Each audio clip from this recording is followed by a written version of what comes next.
Welcome to Kamjiverse. This is your exclusive bridge between the legacy of classical Africa and the triumphs of modern African revolutions. You won't find this connection anywhere else.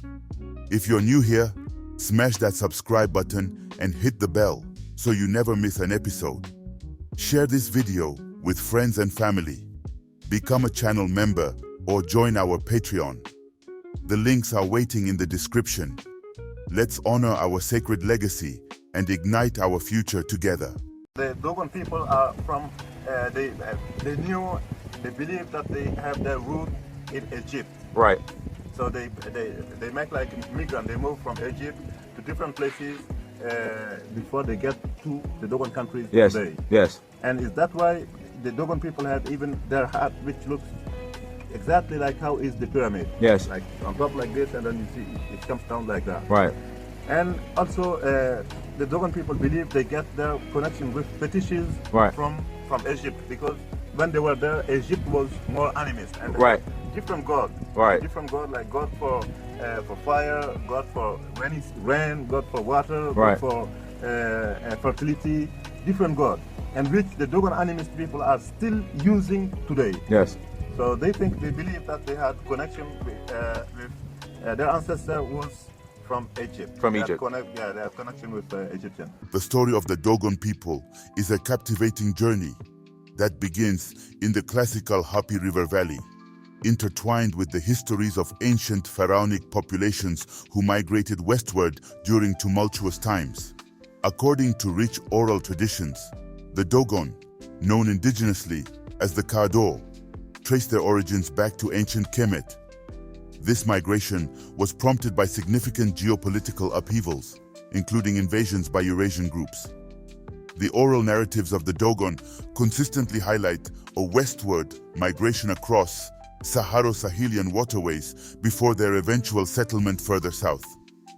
Renowned scholar Dr. Cheikh Anta Diop offers a compelling link between the Dogon and the Kara of the dynastic era, tracing the westward spread of this toponym as part of his migration model. Complementing this, historian and archaeologist Dika Akwa provides an in-depth analysis of related toponyms like Ngara, Ungara, and Gara found throughout the Joliba River Valley in West Africa. These connections affirm that the Dogon people are the Garama branch of the Kara, who migrated into West Africa.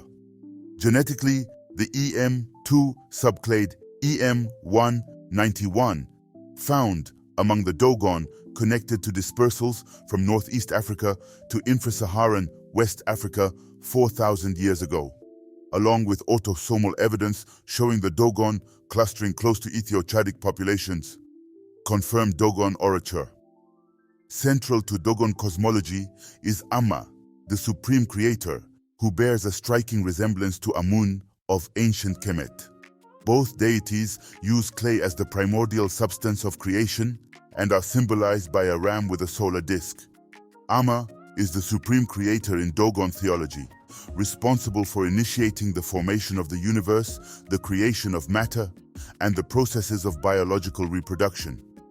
The concept of a creator named Amma, or Amen, is not unique to the Dogon, but can also be found in the spiritual traditions of other West African and North African groups. The term Amazigh, applied collectively to hunter cultural groups preceding Egypt's first dynasty, may reflect this shared cultural motif. In the Dogon language, the word Amma holds multiple layers of meaning. It can refer to the hidden one of the Dogon and also means to grasp, to hold firm, or to establish. Among the Dogon, Amma is perceived as the deity, firmly holding the world between their two hands. Invoking the name Amma entreats them to sustain this cosmic grasp. Similar meanings associated with the words Amma or Amen appear in the languages of the Mande and Yoruba, as well as in ancient Kemetic, Hebrew, and Greek. Sir E. A. Wallace Budge's Egyptian Hieroglyphic Dictionary records entries with these dual meanings under Amen, while modern scholarship, such as the Altägyptische Wörterbuch, identifies the hidden Kemetic neter under the pronunciation Imen. Despite commonly being referred to as male, Amma symbolizes both male and female principles, making them more accurately characterized as genderless or dual-gendered.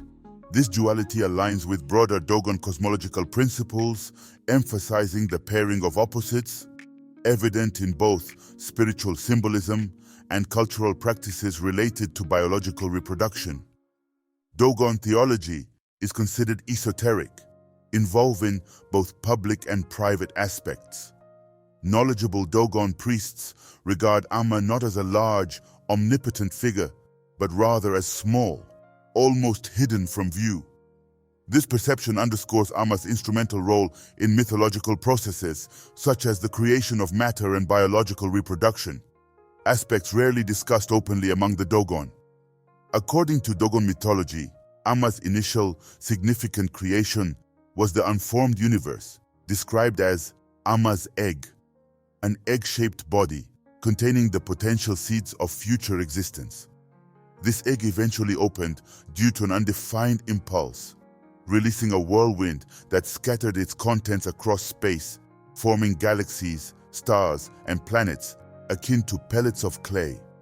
In Dogon myth, Amma is credited with creating life on Earth through a process involving twin births. The first attempt at intercourse with Earth resulted only in the creation of a single creature, the jackal, considered a symbol of disorder. Subsequent efforts successfully fertilized Earth, producing the perfect twin pair, the Numo. Researchers, including historian Nicolas Grimaud, have noted symbolic parallels between key Dogon mythological figures and those of ancient Egypt. For instance, Amma is considered a counterpart to the Kemetic Neter Amen, while the Dogon's jackal holds similarities to the Kemetic jackal Neter of the underworld. Similar comparisons can be drawn between Kemetic Neters, like Sab, who judges good and evil, and the Dogon's pale fox, responsible for distinguishing truth from error. The primordial waters of Nun in Kemet are akin to the waters inhabited by Nomo in Dogon tradition, showcasing another layer of this intricate cultural fabric. The similarities extend to the use of serpentine determinatives in ancient Kemetic deities' names, and the parallel creation stories of the Hermopolitan and Heliopolitan cosmologies with Dogon mythology, which unfolds in 4 generations: Amma, Ogo, the Nomo, and Lebe, the latter paralleling Osiris, and is the first ancestor of humanity in Dogon law. The Dogon of Mali and Burkina Faso believe that the creator, Amma, fashioned the earth out of clay and populated it with the 4 ancestral pairs: Aro, Dion, Ono, and Domnu. Fertility, essential for sustaining life, is universally seen by Africans as requiring sexual union. Therefore, many African cultures perceive the supreme being responsible for creating the world as embodying complementarity. Examples include Nana Buluku, the supreme deity of the Fon, and Amma, the supreme deity of the Dogon. Additionally, Maulisa, created by Nana Buluku, embodies both male and female attributes. In Dogon tradition, the primordial egg that birthed the world split into twin placentas, each containing a pair of Nomo twins from which humans originated. According to Ogotemeli, a Dogon priest, every human family is part of a long lineage of beings. Each human is born with a corresponding animal twin.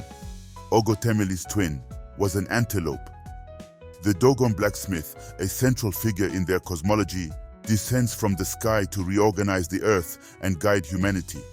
This figure parallels the Hogon, the supreme chief of the Dogon, who is both a blacksmith and priest. His sanctuary, considered a forge, holds immense significance among the Dogon.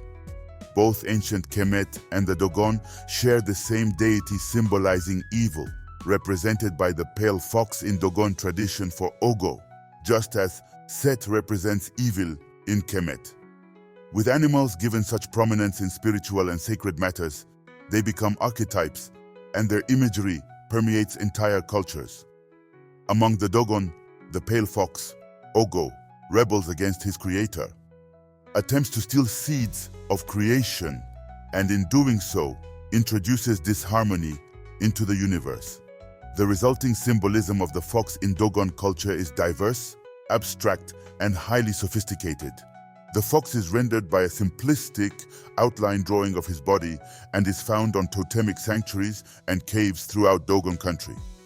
However, symbolic paraphernalia of the fox can be encountered in children's games, baskets, drums, and divination tables.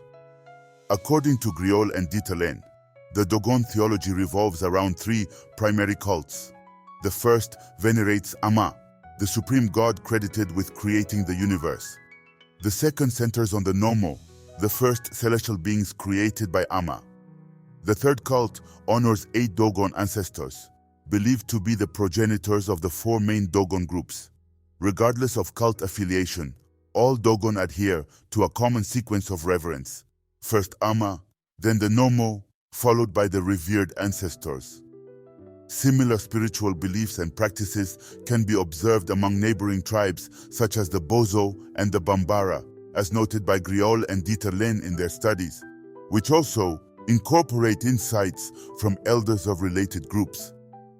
The outward expression of Dogon theology is characterized by ancient ritual practices that bear striking resemblances to traditions found in ancient Kemet, Judaism, and Buddhism. For instance, Dogon traditions include circumcision rituals for the young, the wearing of skull caps and prayer shawls, and observance of a jubilee year.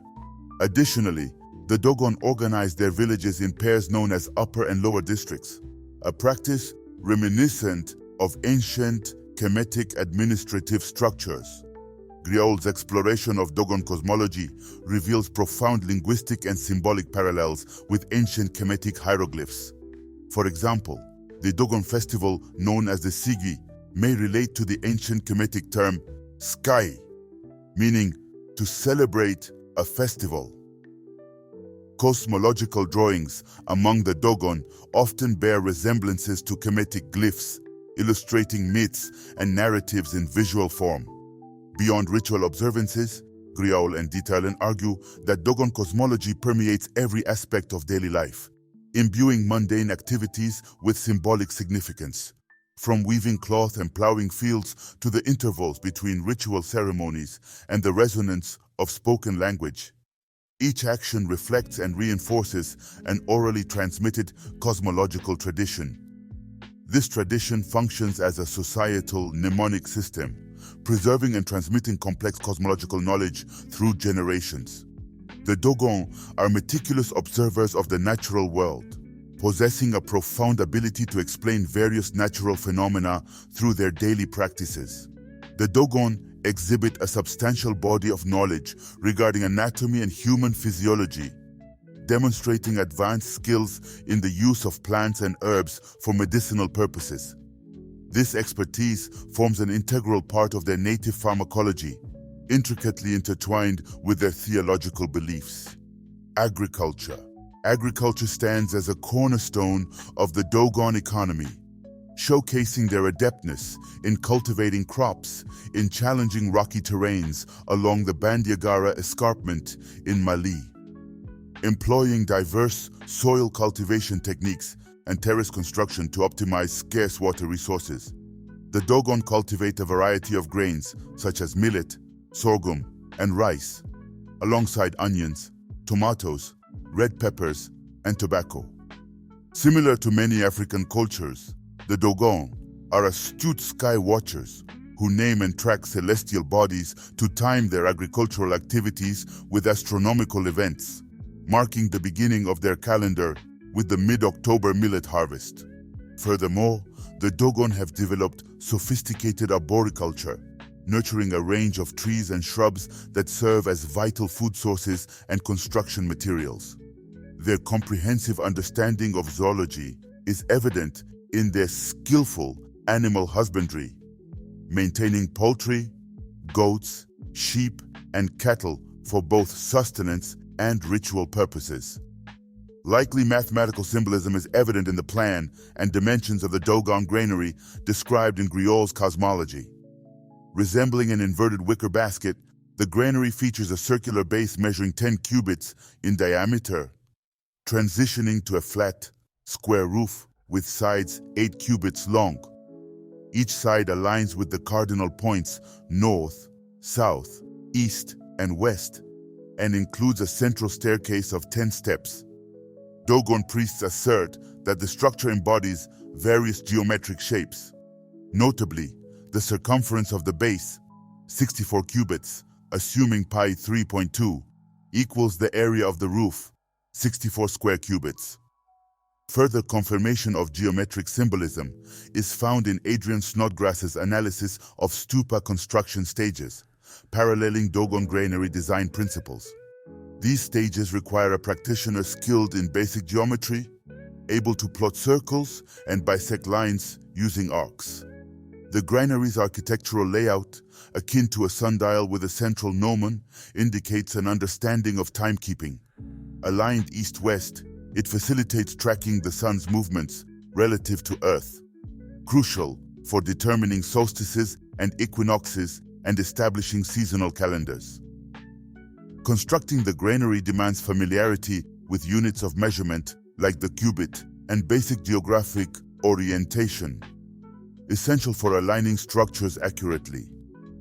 Each face of the granary also incorporates stellar symbolism, underscoring the Dogon's profound knowledge of astronomy and its integration into their architectural and ritual practices. The two main observatories used by the Dogon to identify Sirius and other cosmological objects are called Tolloy and Kukulu Ko. The Dogon knew that Sirius is a binary star system composed of a large, bright, sun-like star, Sirius A, and a much smaller, darker, dense, and heavy dwarf star, Sirius B. Griol also reported that the Dogon are aware of the 50-year period of orbit of Tolloy around CG Tollo, which represents Sirius B and Sirius A respectively, a value that the Dogon assign as the interval between ritual observances of an important festival called a Sigui. These attributes of the Sirius star system were confirmed by the modern scientific community in 1915, almost 40 years before they were reported by Griol in connection with the Dogon. Based on that fact, Carl Sagan proposed that the Dogon most likely learned these astronomical facts from some modern visitor, and later chose to incorporate them into the body of myth they reported to Griol. Germain Dieterlen disagreed with Sagan's interpretation and defended the indigenous nature of the Sirius information by producing a 400-year-old artifact that carried a depiction of the dual star system. There are other speculative aspects of Dogon cosmology that give the impression of a deeper relationship between Dogon myth and actual science. Griol says that the Dogon myths describe how Amma created the universe and matter. The Dogon conceive of the unformed universe as a kind of primordial bowl that contained all of the potential seeds or signs of the future universe. This bowl is referred to as Amma's egg, and Dogon artistic renderings of it take the same cone-like shape as the event horizon of a black hole in science. Stephen Hawking describes a black hole as the astronomical body that most closely resembles what the unformed universe may have looked like. Likewise, Dogon descriptions of the formation of the universe from this egg are distinctly reminiscent of the Big Bang theory in science. According to Dogon myth, some undefined impulse caused this ball to open, releasing a whirlwind that spun and scattered its contents to all corners of the universe, ultimately forming all of the galaxies of stars and planets. The site of Tolloy Ko, the joint CNRS-CEA mission study of the Dogon thought system and astronomical knowledge, took place in Mali from July 27 to August 8, 1998.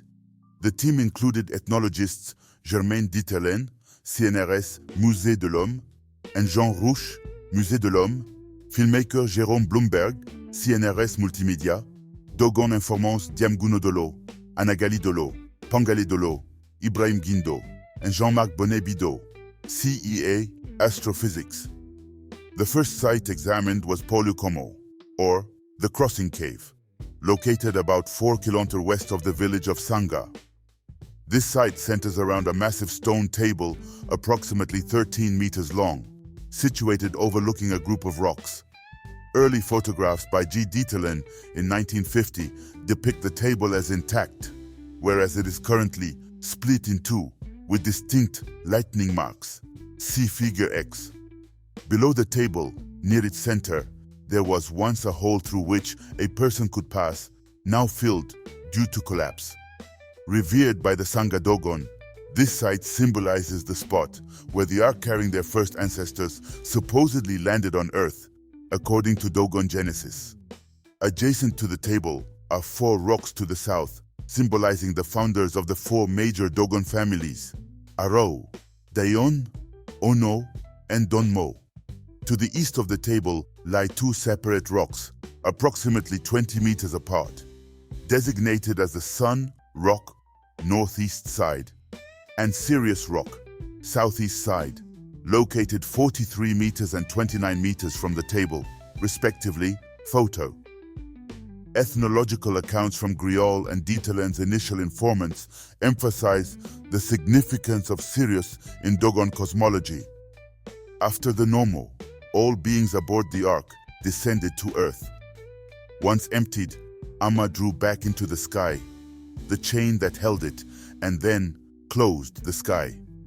Those who had seen Sigitolo shine throughout the descent, and at the moment of impact, then witnessed the first sunrise, which emerged from the east, illuminating the universe from that moment onward. The association with the sun is also noted. It is said that Sigitolo and the sun descended in the middle of the night. Sigitolo showed the way, and the sun rose thereafter. This Sun-Sirius association strongly suggests the phenomenon known as heliacal rising, from Helios, sun, rising with the sun. This term denotes the moment when a star and the sun rise together on the eastern horizon at dawn, with a slight difference due to the seasonal movement of the sun through the stars. This pseudo-conjunction occurs annually on a specific date, depending on the star's location and coordinates. The star is briefly visible just before sunrise on this date and remains visible for longer each day as the sun progresses through the season. The exact timing of heliacal rising is challenging and comparable to sighting the lunar crescent to determine the end of Ramadan in Islam. It is easier to observe for the brightest star, which is why ancient Kemites used Sirius's heliacal rising to mark their year. They called Sirius Sepodet. This astronomical event precisely marks the passage of a full year. The entire site was meticulously surveyed using a surveying instrument and a pocket compass, with distances accurate to about 0.3 meters and angles within 1 degree. The azimuthal directions of the Sun and Sirius rocks were measured from a designated observation point, indicated by the Dogon. From this point, the northernmost tip of the Sun rock was determined at 74 degrees clockwise from north, while the southernmost tip of the Sirius rock was at 110 degrees. Shifting the observation point from the central hole to the ends of the table resulted in a variation of approximately 6 degrees in these directions. Similarly, the variation from one end to the other of the Sun and Sirius rocks corresponded to a difference of about 5 to 7 degrees. These directions closely aligned with the Sun-Sirius directions during heliacal rising at Sangha. See Appendix. The observable rising date depends on the elevation gap between Sirius and the Sun on the horizon, ranging from July 12th, both at the horizon, to August 1st, 18 difference in elevation between Sirius and the Sun. On August 1st, the azimuthal angles were measured at 71 and 107 degrees respectively for the Sun and Sirius on the horizon. Adjusting for a 5 degrees elevation, the directions were 73 and 109 degrees for the Sun and Sirius, respectively. The close correspondence between these positions and the rock directions underscores how the terrain layout was used by the Dogon to observe and determine the heliacal rising of Sirius. This connection becomes more evident when compared with the seasonal azimuthal amplitude of the Sun at sunrise, which varies from 65-degree winter solstice to 114-degree summer solstice, Interestingly, the heliacal rising of Sirius at Sanga does not denote a specific time in the Dogon calendar due to the region's climate, which places it in the middle of the rainy season, making observations challenging. Our mission was scheduled during the best visibility window, despite occasional cloudy skies, allowing us to confirm the phenomenon over several nights, coinciding with the alignment of the rocks.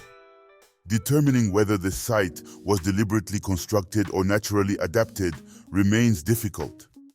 The massive stone table likely could not have been erected by hand, but the placement of rocks could have been intentional, reflecting a partial reappropriation and configuration of the terrain to memorize an astronomical event. In this sense, the site functions as a true observatory, analogous in many ways, albeit less monumental, to the renowned site of Stonehenge in southern England, where alignments mark the date of the summer solstice. With the disappearance of G. Dieterlen's initial informants, additional information on the site's precise role is elusive today. Did it serve to determine the start of the Sigi ceremony? Was it instrumental in counting the years between ceremonies? Or did it function, akin to ancient Kemet, to establish the length of the year and calendar? These questions await the research of future scholars. What is certain is that the focus on heliacal rising reflects a sophisticated astronomical understanding that is distinct and unquestionably indigenous. The cave of Kukulu Ko, a second site investigated, was the cave of Kukulu Ko, based on Marcel Griaul's detailed handwritten notes from the 1950s.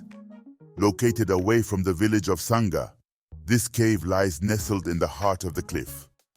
According to Dogon tradition, the cave serves during the Sigi for calling out to various villages through an echoing song across the cliff.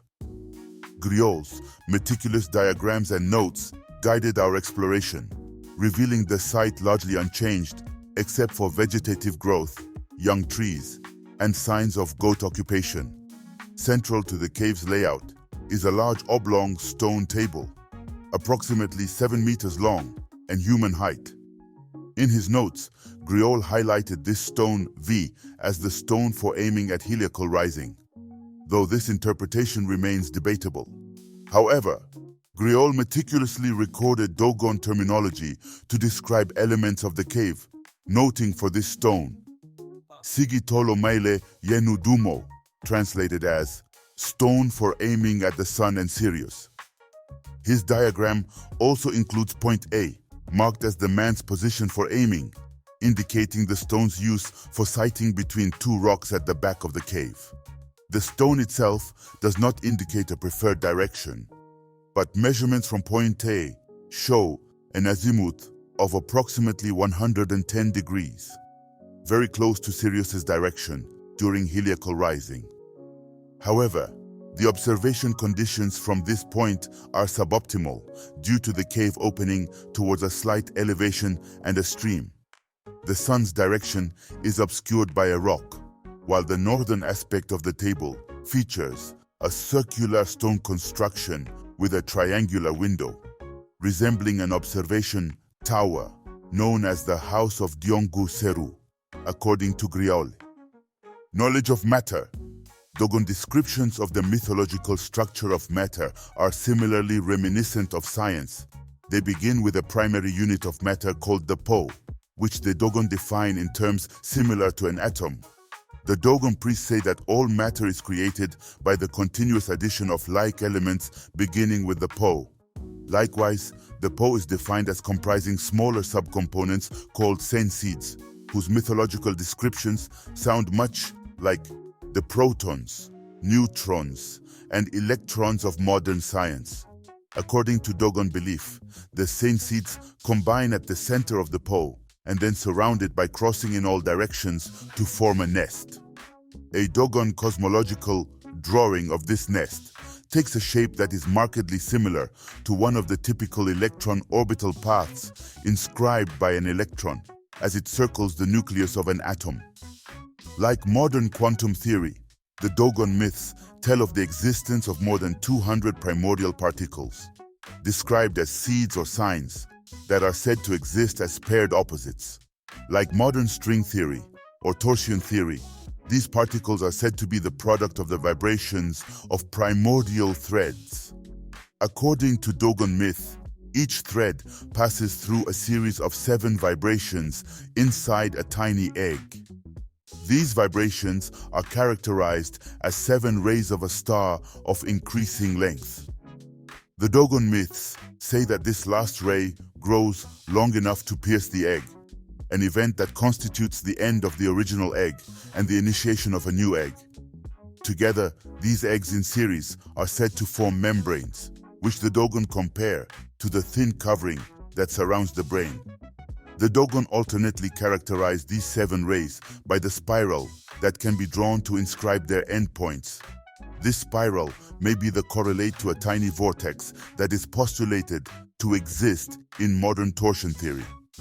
The Dogon myths also define a second thread of biological symbolism, describing the formation of life from a fertilized egg, which can be seen to run parallel to actual biological science. The myths describe the hardening of an unfertilized egg that occurs at the moment of fertilization by a sperm, and include descriptions of structures that resemble chromosomes and spindles, and that seem to accurately describe key events that pertain to the division of a cell through the processes of meiosis and mitosis. Today, the Dogon, numbering approximately 600,000 across Mali and Burkina Faso, primarily sustain themselves through cereal farming. They inhabit a unique landscape, the Bandiagara Escarpment, rising 300 to 600 meters above the nearby plains and stretching 160 kilometers eastward from the inner Niger Delta. In the Obengian School of Historical Linguistics, the Dogon people speak several languages that form a distinct branch within the Paleo-African or Niger-Egyptian language family, indicating their deep indigenous roots in the region. Contrary to earlier interpretations of their oral traditions suggesting a history of significant migrations, their core culture appears firmly rooted in their ancestral lands. Dogon villages are strategically clustered along the cliff's edge or at the foot of its scree, often in inaccessible locations chosen historically for defensive advantages. Beyond the escarpment, the Dogon also inhabit the plateau to the west and the plains extending eastward into Burkina Faso, a region that likely served as the historic homeland for escarpment-dwelling Dogon. Since the 1960s, however, many Dogon farmers have relocated to the plateau and plains in search of more fertile and accessible farmland, while settlements along the escarpment have either remained stable or decreased in population. Geographically, Dogon territory spans roughly from 13 degrees 15 minutes to 15 degrees north latitude and from 1 degree 30 minutes to 4 degrees west longitude. Their community is distributed across about 300 villages along the 145-kilometer stretch known as the Cliffs of Bandiagara. The region experiences distinct climatic patterns, with a wet season lasting from June to October, followed by cool and hot dry seasons for the remainder of the year. The local fauna, once diverse with large carnivores and ruminants, now includes mainly medium-sized mammals, reptiles, monkeys, guinea hens, and other smaller animals. Crocodiles inhabit the swampy areas of the plain, highlighting the ecological diversity of the region. Vegetation across both the plain and plateau consists mainly of sparse forests, dominated by tall trees, resembling an expansive orchard when viewed up close. Key plant species include the doom palm, baobab trees, and various fruit-bearing leguminous plants. This diverse environment not only shapes the Dogon's way of life, but also underscores their cultural resilience and adaptation over centuries within this distinctive landscape of cliffs, plateaus, and plains. The Dogon inhabit compact villages, occasionally fortified, built into the sides of the escarpment. Village sizes vary widely, ranging from 27 to 476 inhabitants, with an average of 160. Each village typically revolves around a central Great House, Gina, belonging to the headman of the localized lineage. These villages are clustered around water sources, forming districts or cantons, each consisting of 5 to 6 villages. Within each village, houses are arranged around irregularly shaped open spaces, often enclosed by stone walls. The proximity of buildings is such that some house floors begin where neighboring roofs end, creating a densely woven architectural fabric. The Dogon primarily rely on agriculture, cultivating crops like millet, sorghum, rice, onions, beans, and tobacco. They also grow sesame, maize, peanuts, yams, and various fruits such as watermelons and papayas. Tree cultivation includes date palms and other useful species. Gathering activities supplement their diet with wild fruits, nuts, seeds, and honey. Animal husbandry, while less central than in neighboring cultures, includes sheep, goats, cattle, chickens, and other livestock. Craftsmanship among the Dogon is highly developed, encompassing pottery, basketry, weaving, wood carving, and ironworking. Pottery and spinning are traditionally women's domains, while basketry, weaving, and specialized crafts like leather and ironworking are restricted to specific castes. Periodic markets play a crucial role in Dogon economic life, serving as hubs for trade not only among Dogon villages, but also with neighboring groups such as the Fulani and Diula. Goods exchanged include livestock, agricultural produce, and various commodities like salt, sugar, and European goods. Work roles are clearly defined by gender and caste. Men typically manage livestock, hunt, and farm, while women engage in sewing, weeding, and harvesting. Both genders participate in trade, fishing, and gathering. Traditionally, land ownership among the Dogon is vested within patrilineal lineages, Gina. While individual ownership has been introduced under French influence, the sale of land is typically revocable, with the lineage retaining a right to reclaim it upon the seller's death. Houses are inherited within the lineage, and fruit trees hold significant value but may be sold separately from the land they occupy.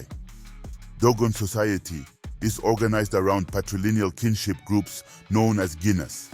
Each Gina is headed by the Gina Bana, the eldest male who manages lineage affairs and rituals.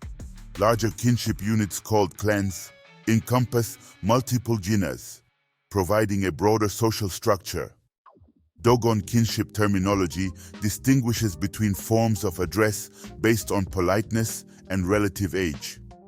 The system combines vocatives for direct interaction and descriptive determinatives that clarify relationships to third parties. Monogamy is the predominant form of marriage, although non-sororal polygyny with a limit of 2 wives is permitted. First marriages are typically arranged by parents, while subsequent marriages offer more freedom of choice within cultural constraints. Marriage is prohibited within the same clan or with first or second cousins from different clans. Certain occupational castes, like blacksmiths, enforce stricter marriage prohibitions. Divorce, primarily in polygynous households, involves the wife taking the youngest child with her. Dogon households often comprise extended families, including nuclear and polygynous units, forming the basic economic and social unit. The father holds authority over economic and ceremonial matters, supported by household members.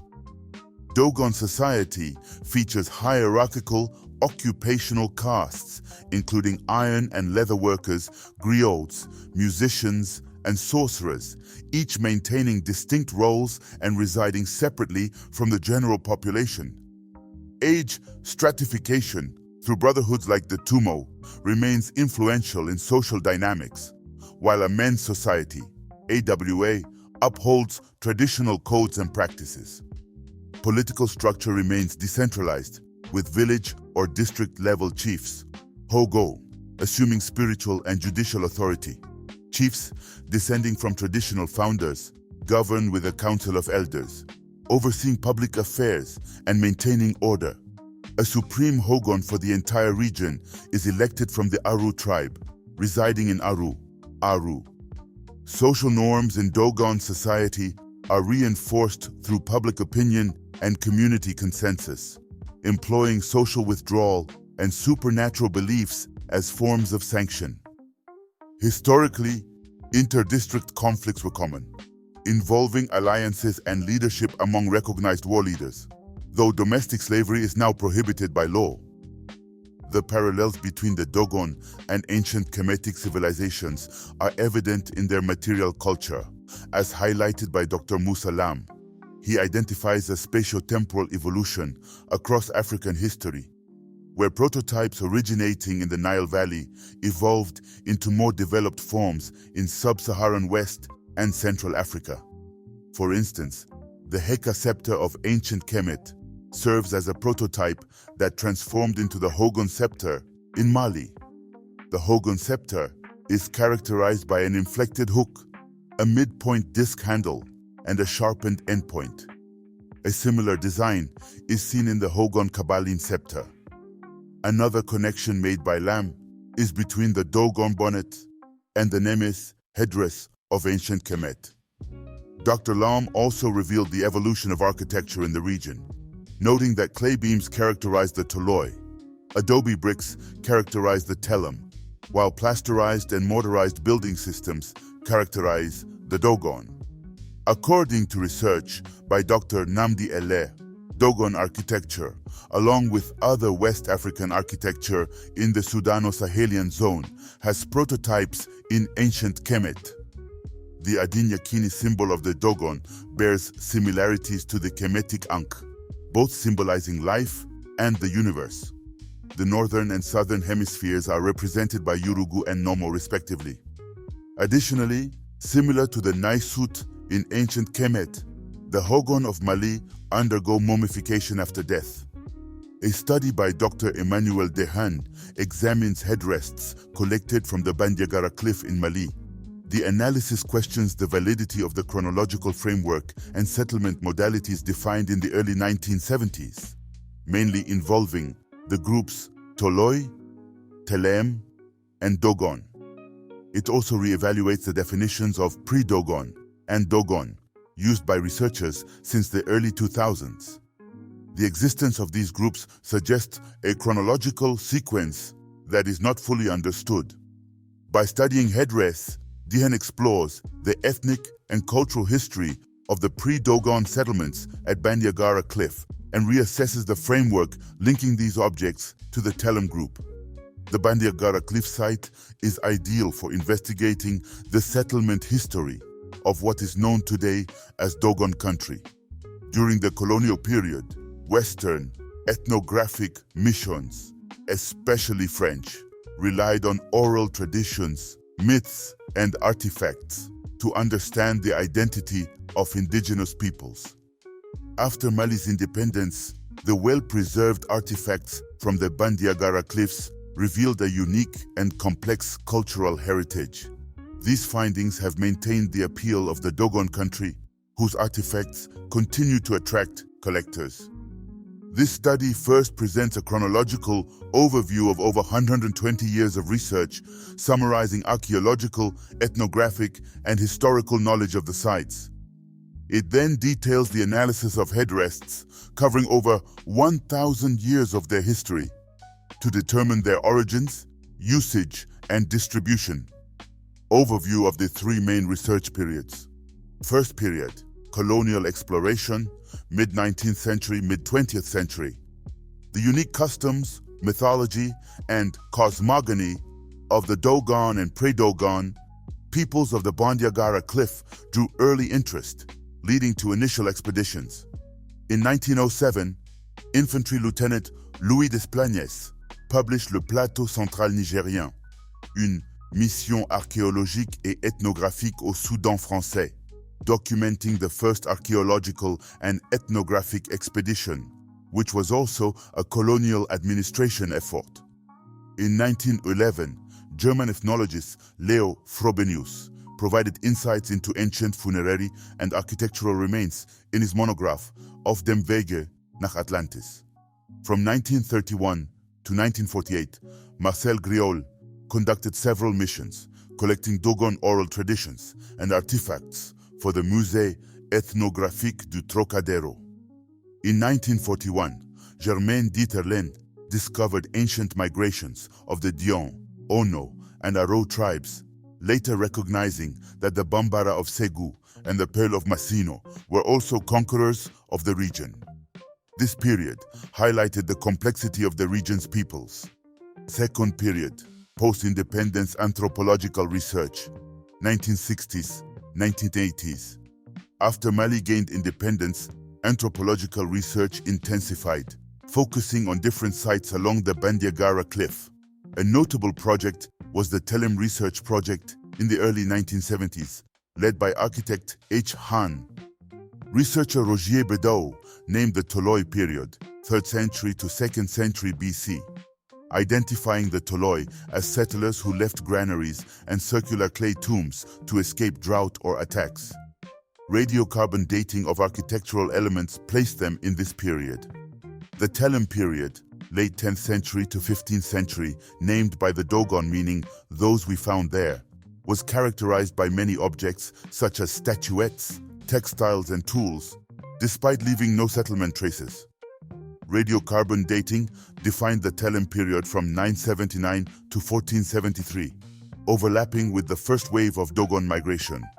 The Dogon, successors to the Telem, coexisted with other families and communities, with burial customs involving cave burials after village ceremonies. Third period, advancements in chronology and history, 1990s present.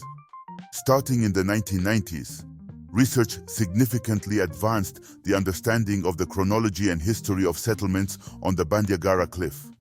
Between 1993 and 1996, Kevin C. MacDonald explored 21 sites, uncovering occupations from the 5th to the 8th centuries, predating the Telem period by 2 centuries. In 1994, ceramics near Douentza, dated from the 3rd to 7th centuries, confirmed continuous occupation of the region. A 1995 study summarized the history of the Dogon country, noting its diverse ethnic groups. Marcel Bury's 1988 discovery of ancient artifacts in the Yame Valley led to extensive research by Eric Heiscom from 1997 to 2012, involving multiple European and African institutions, revealing ancient Saharan origins among the region's peoples. Anne Mayer's analysis of rock shelters from the 11th to 13th centuries showed their use as necropolises and later for funeral rituals, before becoming storage and burial sites for the Dogon from the 13th century onwards. Excavations extended the history of clay constructions from the 5th century BC to the 14th century AD, showing their evolution from burial sites to tombs.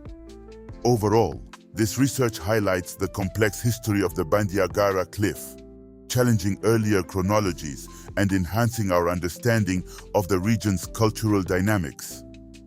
Carbon-14, dating by the University of Utrecht, defined the Telem period between 979 and 1473, marking the arrival of the Dogon, who are considered the successors of the Telem. Different families and communities, each with their own customs, live side by side in the region.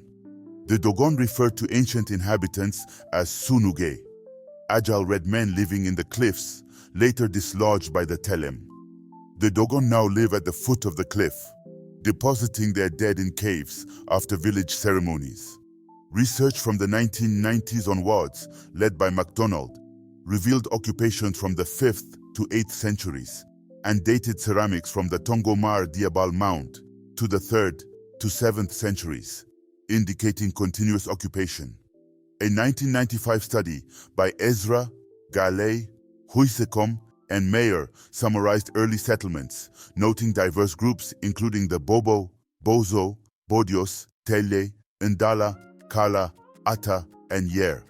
Marcel Bury's 1988 discoveries led to Huiskom's extensive research program, Peuplements humains et paléo-environnement en Afrique, from 1997 to 2012.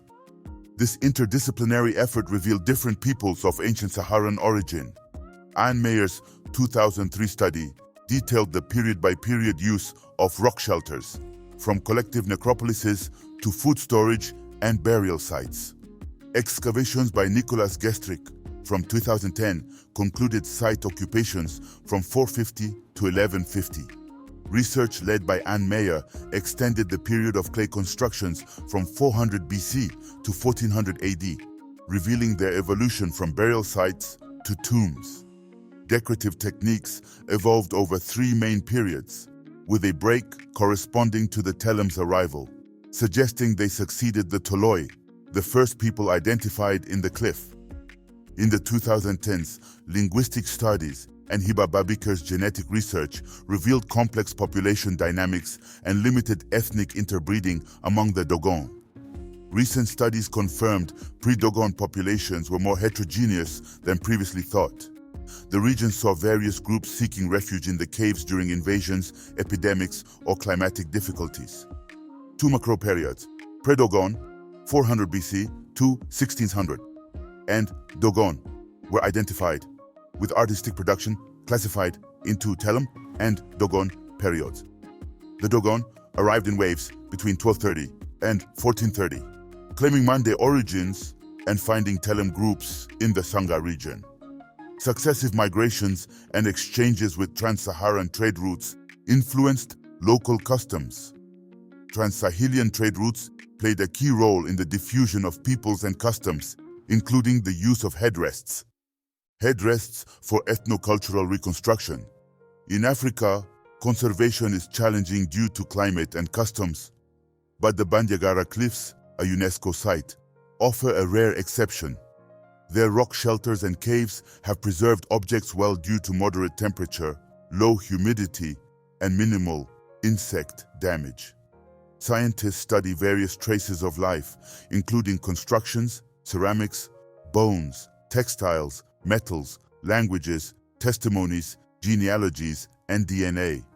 Headrests, analyzed in this context, contribute valuable insights. Key findings and analysis. Early discoveries.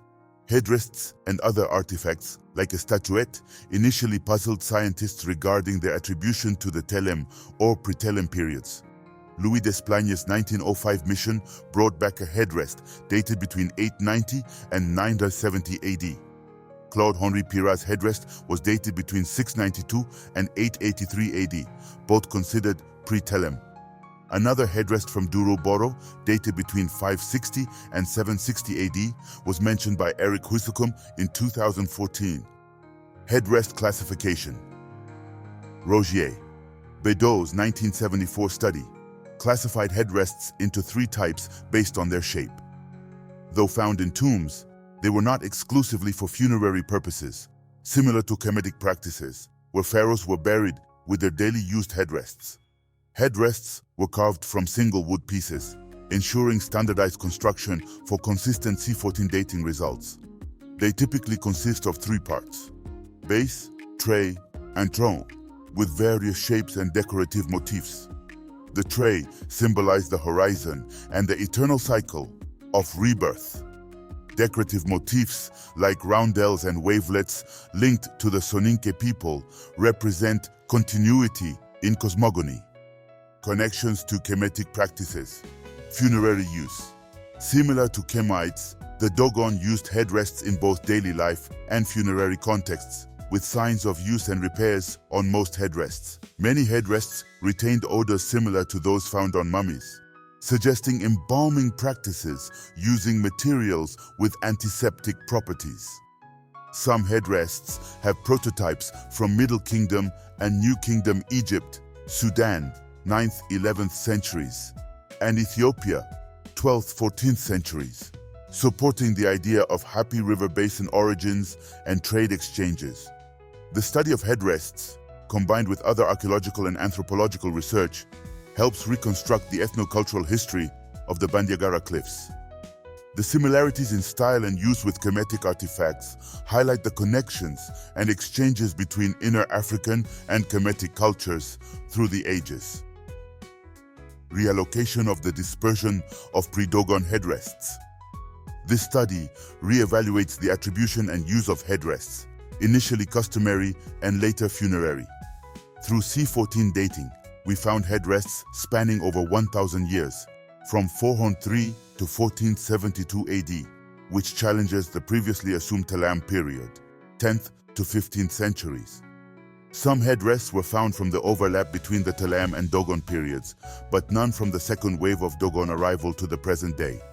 This supports a shift from Tolloy and Telm approaches to a pre-Dogon perspective, encompassing various peoples identified in numerous studies. Key hypotheses and findings. 1. Early Telem arrival or pre-Telem origin.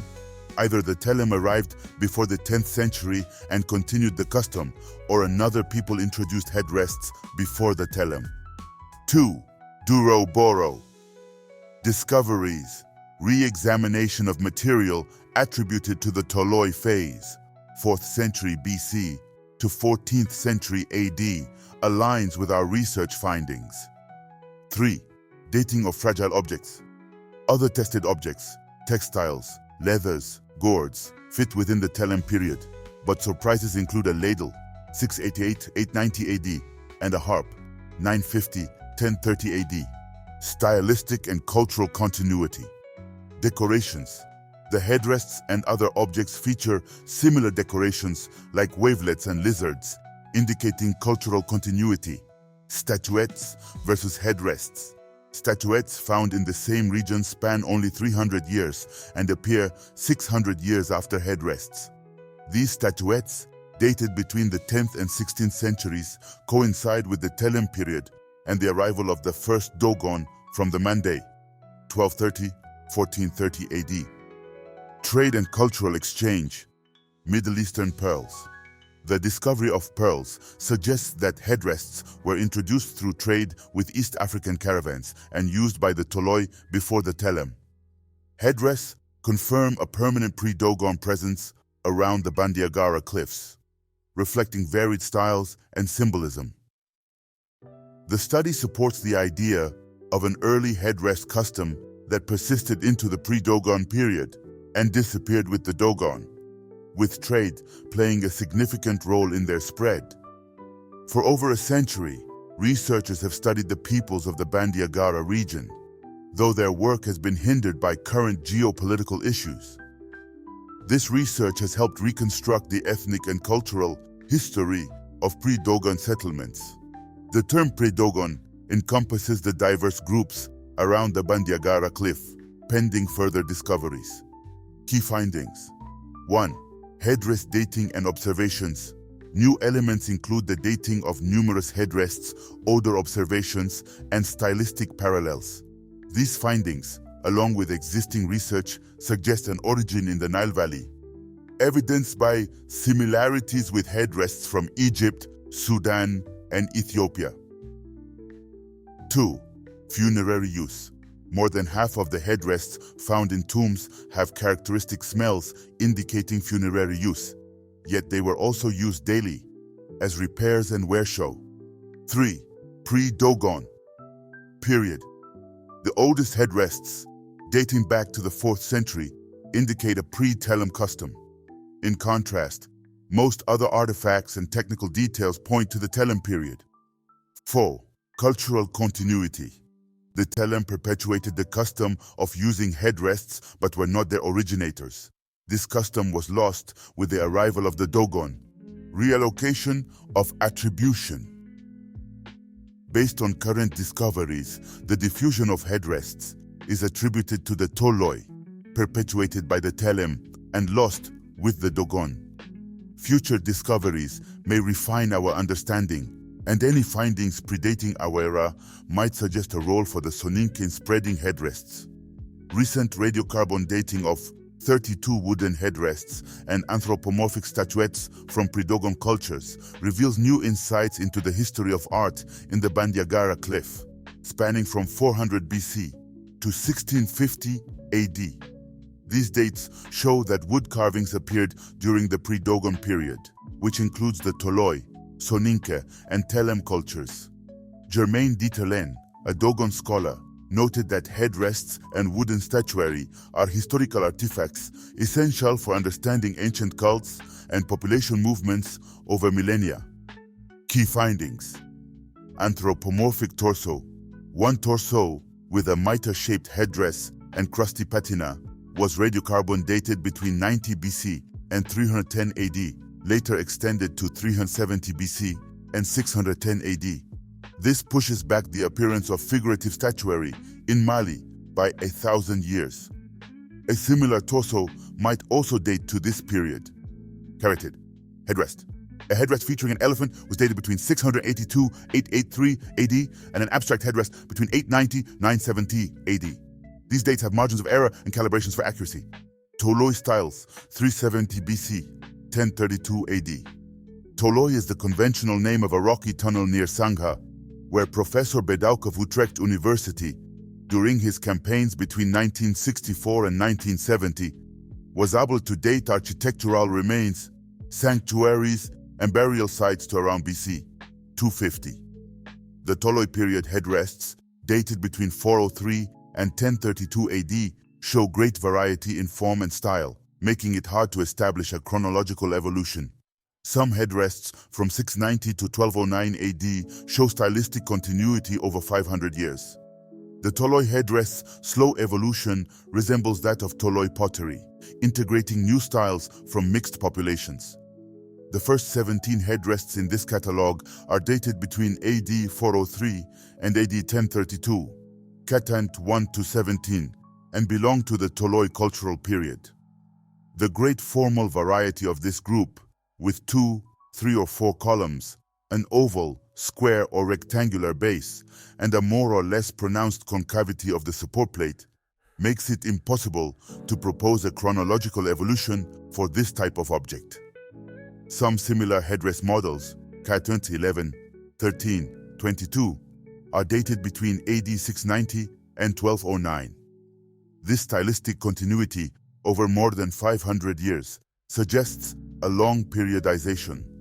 The most recent headrest, Cat 22, would then be what art historian Erwin Panofsky has called a renaissancent form, i.e., the repetition of a past tradition designed to ensure its perpetuation. The same applies to the plastic solutions of the main types of headrests that coexisted in dynastic Egypt from the Old Kingdom onwards. As Claude-Henri Pirat points out, the archetype of the ancient Kemetic columnar headrest has reappeared across the entire African continent, among a multitude of ethnic groups over several millennia. As art historian George Kubler notes, a renewed form is opposed to a disjunctive form which infuses an old form with new meaning, or dresses up an old meaning with new forms. Every Tolloy artist has been constantly confronted with this choice regarding the forms of the past. Either the past is still viable and worth continuing, or it becomes irrelevant and is rejected. The angle of the curvature of the tops could have been used as a relevant stylistic criterion to establish stylistic evolution. However, this criterion does not appear to be relevant, as the curvature varies from an almost horizontal plane to the elegant, very pronounced concavity of the elephant headrest, Cat 12. The top of the Tolloy Cat 3 headrest, dated 540–640, has a curvature almost identical to that of the Telem Cat 19 piece, dated AD 1030–1130. It should also be noted that the majority of these headrests are abstract and devoid of any figurative elements. Nevertheless, in addition to Cat 12, 3 other headrests feature figurative iconographic elements, be it the zigzag stylization of a snake with an elongated mouth, Cat 4, or stylized animal heads, Cat 10, 11, and 13. Other figurative models, Cat 27, 29, 31, and 32, in the shape of a quadruped do not appear until the later Telem period. The slow evolution of headrest shapes is reminiscent of that of Tolloy pottery types, integrating new styles according to the multiple mixtures of populations that took refuge in the Bandiagara cliff. The Tolloy site of Duruboro, dated between AD 420 and 850, yielded 28 very specific 3- or 4-legged ceramic bowls, a type of object previously attributed to the Telm culture by Bedou. These ancient sacred vessels bear an uncanny resemblance to the description of the seat of the young bride, sacrificed for the archaic Soninke cult of Bida at the founding of the Ghana Empire around AD 800. This seat headrest is described by Diarra, one of Mali's leading genealogists, as a circular seat supported by 4 feet grouped on a smaller circular support. Diarra even remarked at a Esco symposium that it was very similar to the Telem pottery in the National Museum of Mali, found by Bedou. Telem styles 845-16 to 20 AD. ADO 845 AT 16 to 20. The iconography of a slender, standing human figure, arms raised above the head, and coated with a thick, granulated or cracked patina, is the unmistakable and immediately recognizable archetype of the Telem style. These statuettes are slender, in a single volume with an undifferentiated and often unworked back. Out of a corpus of 300 statuettes, 272 or 90% represent this gesture of raised arms, and their average size is around 40 centimeters. Many Telem statuettes have been dated, allowing for detailed stylistic analysis. These artifacts, often found in burial sites, indicate ritual use and cultural significance. Komaga style. A torso found in Komaga and dated between 920 and 1200 AD represents this style, which breaks down the human figure into 3 parts. Firstly, a conical base, i.e., without legs. Secondly, an elongated torso and a rectangular head in high relief emerging from a flat, plank-shaped back. Thirdly, arms raised aligned with the back and joined at the top by a rectangular bar. Komaga-style statuettes are the work of several sculptors, active all along the cliff, as some were collected in the villages of Nini and Banani IV. Banani III style. In the village of Banani III, Pierre Langlois collected a statue in a style very similar to that of Komaga, but distinguished by the presence of legs. Characteristic of the Banani III style, the body, always in high relief, emerges from a dorsal plank, the arms are also raised, and short legs appear instead of a simple conical base. Anatomical details are more naturalistic, such as the navel, eyes, chin, and a pronounced rectangular beard. Finally, the hands that extend the raised arms are simply indicated by a rectangular board joining the 2 forearms. I have attributed 6 statuettes, Cat 43 to 48, to the Banani III style that could be the work of a single artist, as the 6 statues illustrated here are formally very similar.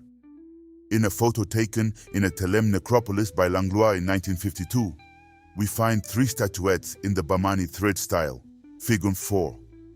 Also noteworthy in these photos are the miniature ladders found on Dogon ancestral altars.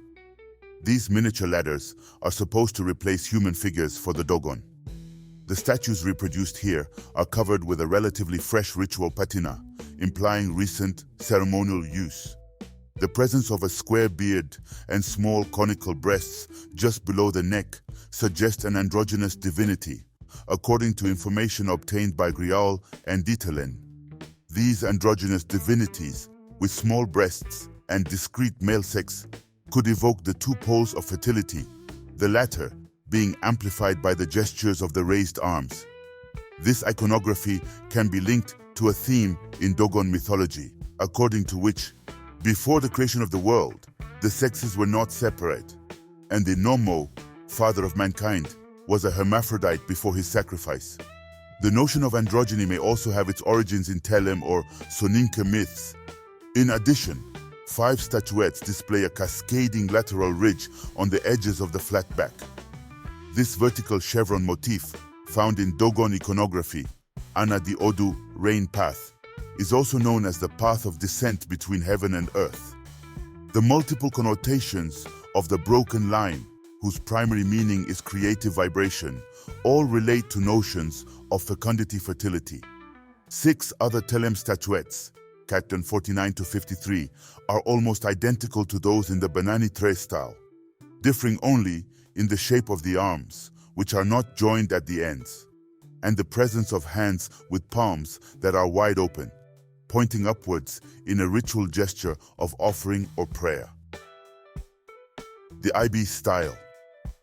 2 statuettes, Cat 61 and 62, belong to the EB style, by comparison with very similar figurines visible in the left part of a photo taken by a member of the Griol team in 1935, Figure 6. In front of Omolo's family home in Kamno, near Ibi, 11 statuettes in the Telem style were probably brought out of a burial cave for the occasion and laid out in a jumble, according to information supplied by Denise Poe. This Ibi style completely abandons the stylization of the human figure with the simple plank-like back, the sculptures being clearly three-dimensional. Finally, a rather unusual Telem statuette, Cartoon 58, was found by Griol in the formidable Yugo sanctuary in 1931. Yugo is in fact made up of 3 villages, Yuga Na, easily accessible, and 2 others set deep in the cliffs, Yugo Piri and Yugo Duguru, with their sanctuaries hidden amid the cliff's most impregnable bastions. Michel Leiris nicknamed Yugo Duguru La Mecque des Masques. Indeed, this is the sacred site where ancient masks were found in a cave for the opening ceremonies of the Sigi cult, the founding cult of Dogon cosmogony, and symbolic of the ancient migrations of the Soninke peoples, whose journey first passed through Kangaba and the Mande. Radiocarbon dating has provided a deeper understanding of the evolution and cultural significance of wooden headrests and statuettes in the Bandiagara cliff region. Future discoveries may further refine our knowledge, and findings predating the current era could suggest a role for the Soninke in spreading headrests. The Telem master of Ireli. Ireli, often referred to as the Dogon Manhattan, is one of the most significant villages on the Falaise. It boasts a high concentration of Telem buildings, including the renowned King's Palace, a Pre-Dogon structure resembling a miniature medieval castle with 2 towers. In a cave above Ireli, Marcel Evrard collected a naturalistic standing statue with one arm raised and the other alongside the body. This artist, whom I call the Maître Telem d'Ireli, abandoned the backboard structure and carved statues with defined legs and arms in the Ibi style. Nelson Rockefeller acquired a second statuette by this artist in 1957, and Langlois collected a third, kneeling statuette from Ireli. The style of the Ireli Telem master is contemporary with another artist, the Ireli Soninke master, whose notable works include statues in the Malcolm and Sheila collections dated between 1280–1400 AD. The symbolism of raised arms. Michel Leiris first explained the gesture of raised arms in 1933, noting that it symbolizes the connection between heaven and earth. Pierre Langlois, in his 1954 publication Art Soudanais, linked this gesture to rainmaking ceremonies. According to Griol and Dieterlen, statuettes with raised arms represent various aspects of the myth and functions of Nomo, the first human created by Amma, the supreme Dogon creator. Dieterlen later added that the gesture symbolizes both a plea for rain and an apology for causing drought. When both arms are raised but separated, Nomo prays to Amma to keep him close after resurrection, akin to a child reaching for a parent. When arms are raised and hands joined, Nomo begs Amma to reveal himself. Statuettes with one arm raised above the head symbolize Nomo's communication with his creator before the sacrifice, emphasizing his role as a demiurge and his central place in the universe. Telem statuary. Telem statuaries are projections of significant events in creation and cosmogony, maintaining these narratives in an eternal present.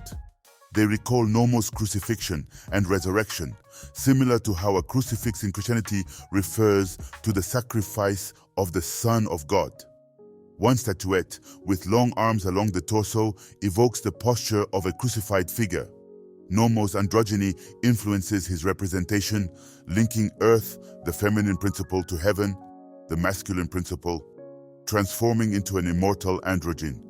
Telem chronology and styles. Komaga style, works dated between 920-1200 AD, and others related to the late Telem period, 1335-1440 AD. Banani throw style, a key object dated between 1300-1420 AD, with replicas towards the end of the Telem period, 1420-1620 AD. Ibih and Ireli styles. These styles appeared around the 11th century and coexisted in sanctuaries between Tireli and Bamba. No Telem statues were found inside the plateau, only in necropolises above dwellings. The Telem and Dogon coexisted from 1230-1600 AD, forming alliances and sharing spiritual material. Dogon statues generally do not resemble Telem statues except for the raised arm gesture, which the Dogon adopted in their iconography around the late 15th century. 4 Telem styles, Komaga, Banani 3, Ibih, and Ireli, were identified, all emerging around the 11th century. Telem art, with its geometric simplicity and sophisticated culture, influenced Dogon iconography. The Telem created refined architecture, complex funeral customs, advanced textiles, and appreciated statuary, leaving a rich cultural legacy. Soninke styles. AD 1000 Twando Enkentwo Vitumpando 1450. Since 2001, when I presented 9 Soninke statues in my exhibition Mains de Maître, the corpus of Soninke art has grown to a total of 41 statues. These include 25 standing figures, 6 kneeling figures, 6 with raised arms reminiscent of Telem style, 3 horsemen, and 1 seated maternity figure. The primary criteria for identifying a Soninke statue are scarification, 3 rows of bumps on each temple, body shape, supple, sinuous bodies with strong thighs, slightly protruding bellies, well-defined triangular breasts, large hands, and bracelets on the feet and wrists. This characteristic sinuosity contrasts with the more rigid, geometric appearance of classical Dogon statuary. Beard, a typical panel-shaped beard in the form of a straight plate, found in 31 out of 41 statues. This feature is also seen in androgynous Telem statuary. Soninke statues range in size from 191 centimeters for the largest to 22 centimeters for the smallest. 13 of the 41 figures are naked, with the sex clearly indicated. 15 have either a loincloth decorated with wavy lines or short trousers with floral motifs. The oldest work in this Soninke group is a statue of exceptional size and age, number 16 in the diagram. Besides this, only 2 other human-sized Soninke works are known from this period, one in the Musée du Quai Branly, and one in the De Young Museum in San Francisco, dated AD 1040, past 40 years. The chronological evolution of Soninke statuary includes Boro Perinet maternity, dated between AD 1105 and 1205, no 17 in the diagram. Abu Dhabi Museum statue, dated between AD 1228 and 1295, numbered 18. Female figure by the Master of the Red maternity, dated between AD 1300 and 1420, number 19. These statues share similar body and head modeling, with slightly bulging eyes, half-open mouths, short pants, and necklaces of large octagonal beads. Continued research has placed this Soninke corpus within the history of the art of the inland Niger Delta, as well as the Dogon Plateau and cliffs. My new diagram traces 4 major currents of chronological evolution: Tolloy culture, the origin, Telem and Soninke styles, evolved simultaneously and in parallel between AD 800 and 1400. Classical Dogon art appears in the 15th century. While the Telem and Soninke styles show stylistic links, the Dogon, although they adopted themes from Soninke art, such as equestrian figures and maternities, expanded their iconography to include musicians, millet pickers, and jar bearers. The Mande civilization, steeped in ancient history, cultural richness, institutional legacy, heroic figures, and profound art, owes much to a lineage of initiatory knowledge preserved through oral traditions. Figures like the esteemed Malian griot Wa Kamisoko, known as Wajan, Wat the Great, epitomize this tradition. His unparalleled wisdom underscores the seamless continuity between spoken and written expressions, where the spoken word precedes its transcription, much like the origins of the Iliad, the Gospels, or the Quran. While skepticism has sometimes surrounded the accuracy of oral tradition in Africa, Wa Kamisoko's insights, corroborated by ethnologist Yusuf Tata Chise, reveal a remarkable mnemonic system used by Mande spiritual leaders. They utilize large jars filled with stones of varying sizes on specific altars, where larger stones represent centuries and smaller ones denote years, to chronicle major political, historical, and even astronomical events of the Mande people. Both of these scholars have articulated Happy River Valley origins for the Mande and related groups in West Africa.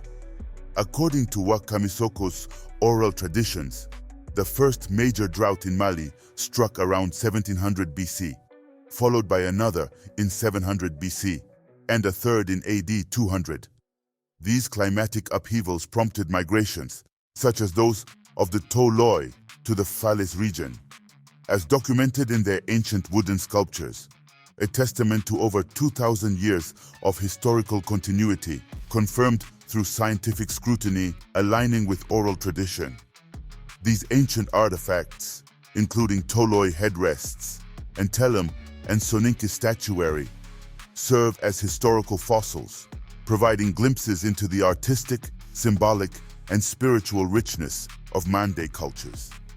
Their origin traced back to the foundations of great empires spanning millennia. The longevity of Tolloy headrests and the ageless quality of Telm and Soninke statues raise intriguing questions about the wide distribution of ancient models across the African continent over extensive periods. Indeed, profound and ancient connections have persisted between Africa's major cultural regions, the Nile Valley and the inland Niger Delta. Evidence, including the Abu Bala Trail, and insights drawn from oral traditions collected by Ditelen and Sila, suggests that diffusion occurred not only via land routes but also by pirogue along navigable waterways during wet phases. This cultural exchange formed a vast Paleo-African cultural area, spanning from the Atlantic to the Red Sea, with a pivotal Nilo-Chadian circulation axis. The Dogon role in these insights illuminate the enduring legacy and interconnectedness of Africa's cultural mosaic, shaped by millennia of shared histories and profound exchanges across vast geographic expanses. Join the Kamjiverse Patreon for exclusive content, behind-the-scenes access, and special perks. Support the channel and connect with a community of revolutionary intellectuals and scholars. Click the link in the description to join now.